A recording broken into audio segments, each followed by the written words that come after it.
Breaking news से सूबाई वज़ीर सैयद नासिर हुसैन शाह सैयद अवैस शाह सक्कर पीपल्स बस सर्विस जो इफ्तिताह करे छॾियो आहे।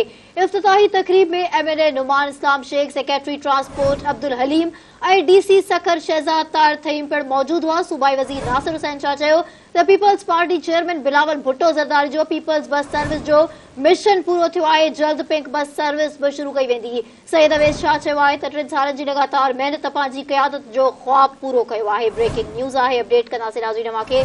सक्खर मां सूबाई वज़ीर Syed Nasir Hussain Shah Syed Awais Shah Sukkur peoples bus service जो इफ्तिताह करे छॾियो आहे। इफ्तिताही तकरीब में MLA Numan Islam Shaikh, secretary transport Abdul Haleem ऐं डीसी सक्खर शहजाद ताहिर थईम पिणु मौजूद हुआ।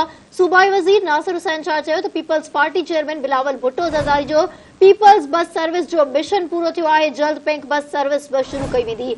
सैयद अवैस शाह चयो आहे त 3 सालनि जी लगातार महिनत पंहिंजी क़यादत जो ख्वाब पूरो कयो आहे। ब्रेकिंग न्यूज़ है नाज़रीन, अपडेट कंदासीं खे। सक्खर मां सूबाई वज़ीर Syed Nasir Hussain Shah Syed Awais Shah Sukkur peoples bus service जो इफ्तिताह करे छॾियो आहे।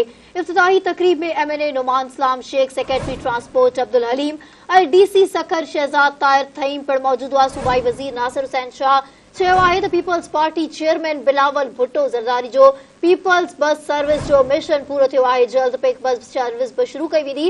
सैयद अवैस शाह चयो आहे त 3 सालनि जी लगातार महिनत पंहिंजी क़यादत जो ख्वाब पूरो कयो आहे।